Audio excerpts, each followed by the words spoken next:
I'm guessing that just like me, you love those 5 minutes tests in elementary and high school. You know, when the teacher bursts into the classroom, happily hands out the papers and announces that you have exactly 5 minutes to answer the questions. They tortured us with that, and I'm guessing you too. So if I've just triggered someone's PTSD, I'm really sorry.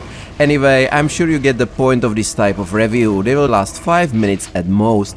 I'm not counting the closing credits though, because those alone take about 40 seconds, and that would be just shooting myself right in the foot. It's bad enough that I won't be putting ads in them, since YouTube only allows them for videos 8 minutes or longer, and you have to admit that just 5 more minutes sounds much better than just 8 more minutes.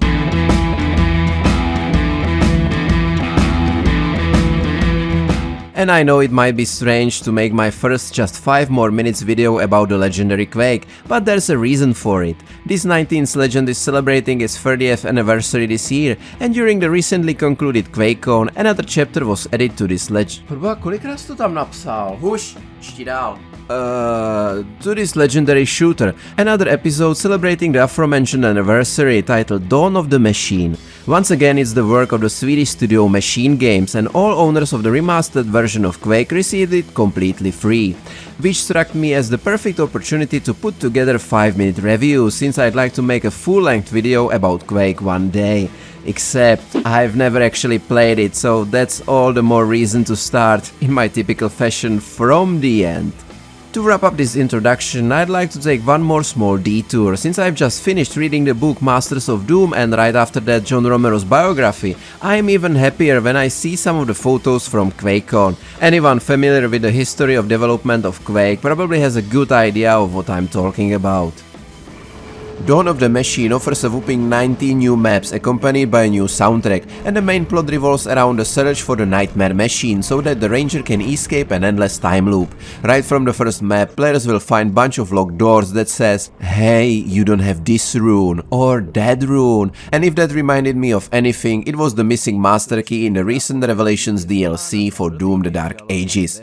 Like they had planned it together or something. Jumping between different time zones is also one of the episode's main draws, and I really liked how seamlessly you move from time A to time B and back again. Naturally, this plays an important role in my progress, which usually means to get past a locked gate in time A, I have to jump over to time B for a moment. But don't worry about any complicated puzzles, each map guides you nicely in the right direction.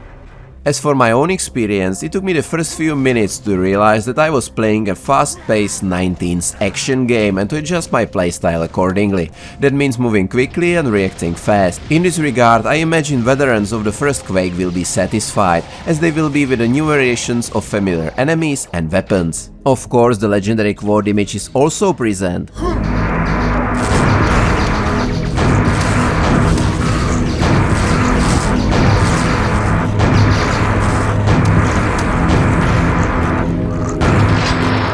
And once again, my unmistakable skill come into play. I often didn't find it until the moment I didn't need it anymore. On the second map, this even happened to me 3 times in a row. But sometimes my clumsiness actually comes in handy.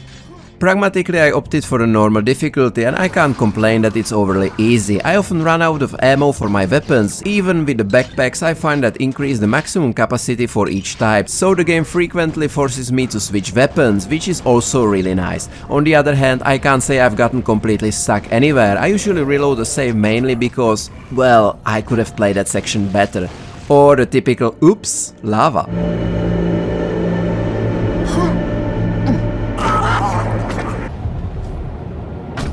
Since I've already mentioned Masters of Doom, most locations are primarily themed around the Middle Ages, exactly in the style of the original Quake concept. Some players even compare it to the map design of the first Dark Souls, which I can agree with, though I was quite disappointed that they didn't let me climb that lighthouse.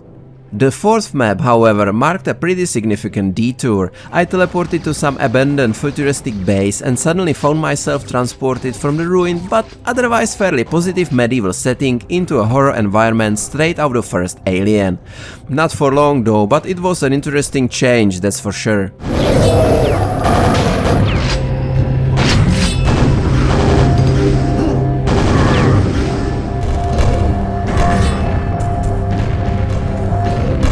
So when I finally stumble into the last location and get my first rune, I'm transported to a small arena with a huge door, where I can revisit previous maps and use the runes to unlock new paths, new secrets or even entire secret levels, as I discovered when I replayed the first map. It's great that each of them has been appropriately enhanced with enemies, so right in the very first one I suddenly run into the 4 shamblers.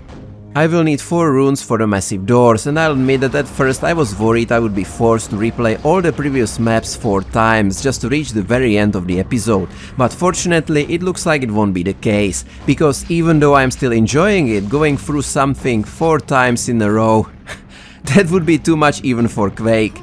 But luckily right at the end of the first secret level I find another rune.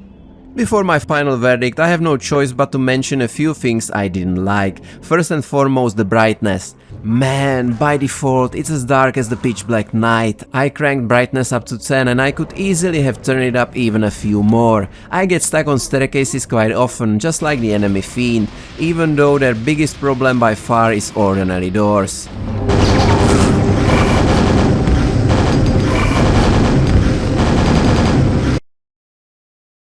Může mi někdo vysvětlit, o co se ten blbej granát zasekl? And I also met a levitating fish.